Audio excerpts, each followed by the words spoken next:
Last time out we talked about Joker, and at the end of that I said we'd need something lighter next time as a sort of palate cleanser. So instead of going for an outright horror, I've gone for a metatextual horror comedy, which has comedy in the description, so therefore it must be lighter. That's how this works, right? But either way, we are talking about Behind the Mask, The Rise of Leslie Vernon, directed by Scott Glosserman, who shares writing credits with David J. Steve, maybe?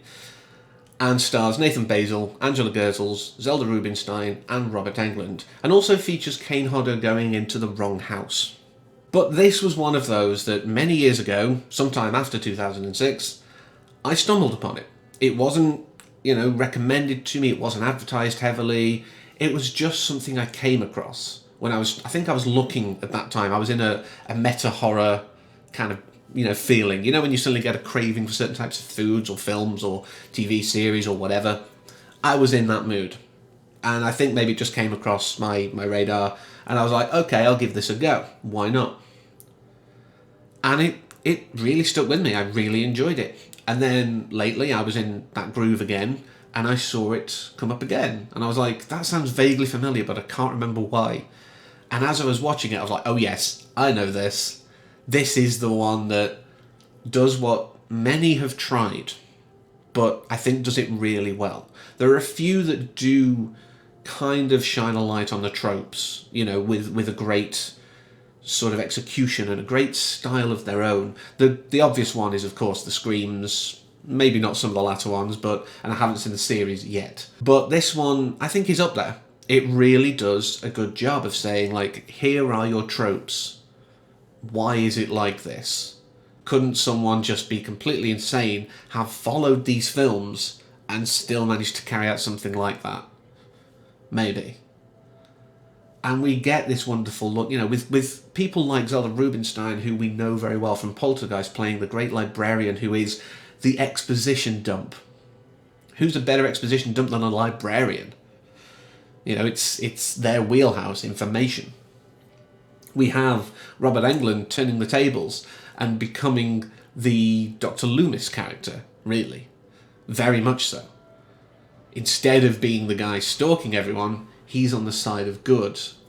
And I think having him in this does lend it some kind of, street cred, if you will, in the horror world. Because a lot of these people aren't super known, even now. And at the time, maybe even less so.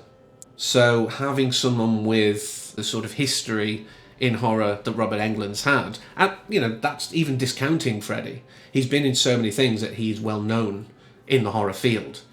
And of course getting, cameos from various other people, like I mentioned Kane Hodder earlier, going into an Elm Street house.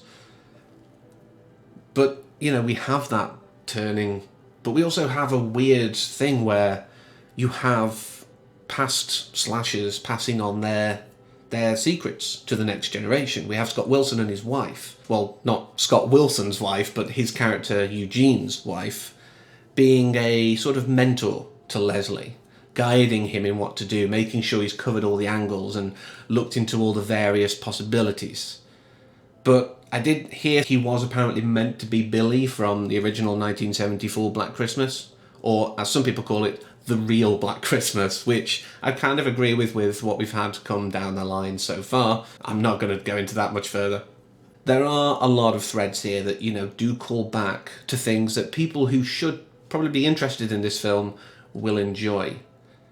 The one thing that I maybe would criticise, but still think it was interesting from a stylistic choice, is the fact that we keep sort of flitting between a documentary style, like, fan footagey, but mockumentary kind of way of doing things, and properly, fully produced film style of doing things. I don't know why we had to do both of those. We could have had the whole film from, a handheld camera. It would be entirely fine. Maybe have the opening in the traditional slasher style as we set up the thing, but then from that point on, that's just like maybe a recreation down the line of what happened. But then we go into the actual documentary that was shot, the footage that was done by these people, this film crew. That's how we'd end it as well. That to me would have been better, but I don't think it would have worked so well the other way. I think if it had just been a straight sort of Scream-esque film, just showing these people making a documentary, if you will, from an external viewpoint, maybe occasionally going into their camera, as films are wont to do when they're following a film crew round, but every so often, it wouldn't be that much of a big issue. It wouldn't be sort of contrasting two different styles against each other. And that's what I feel this does suffer with. It does sort of bring those two styles together just for this is how it would look in a normal slasher film way, maybe. So that's the one thing that I think I'd criticise really about the film. Everything else, though, I enjoyed. The performances were great. I love the whole idea of this guy going out there, having studied the old masters, if you will, and, as I say, being mentored by one, and thinking that he can do it. But then we also learn he's made up his backstory. This isn't really Leslie Vernon. This is someone entirely different who apparently was a psychiatric patient. Not that I approve of using psychiatric patients as slasher, guys. I don't like that because it really sets us back quite a way. But still, it is part of the trope, so I maybe give it a bit of a pass. But this guy's built this idea that he is this story of legend. He's the long lost child. And, we set up the whole thing and just follow it through. And it's as I say, it's well done, it's well made, and I like how it just tackles these ideas, why do we have these tropes, in a way. But one of the best things I think it does is it sets up this girl in the diner, the waitress. That's his target, apparently. She is the mark, she is the final girl, she is the virgin, but not, as we find out later. But then we realise that that's not who it was at all. It was, in fact, the reporter herself, the journalist, who has been following Leslie throughout. He has chosen her. And if you're astute, you can see this. You can spot moments where he's proud of her. He's basically stealing her to make sure she's strong enough to be the final girl. He's setting up his nemesis. And every good slasher should, I think.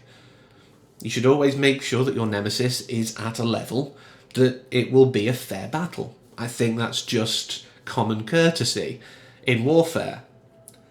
So that twist didn't hit me as hard because I could see it coming. But like I've said before, sometimes I see twists coming and I enjoy them despite that. And this was one that I enjoyed because I could see how they set it up throughout. And I was following along. I was like, this is what they're doing. And I loved it. It was great. So if you've never seen this film, which would be very confusing that you're watching a video talking about it at length, go out and watch it. And if you've only seen it a few years ago and you can't really remember it, watch it again and, enjoy it again. Because this is one of those, I think, that really is up there with some of my favourite metatextual horrors. And throughout these videos, I do like to put up cards of other ones that I've done. So if you go and look at those as well, get some other recommendations if you really like meta horror. And there might be a few more coming sort of in the next few weeks. There's a few that I've had on my list for a long time that I want to get out there. And I don't feel the need to wait till October. It's me. Halloween can be any day you want. But those are my thoughts on Behind the Mask, The Rise of Leslie Vernon. So thank you very much for watching, and as always, until next time, take care.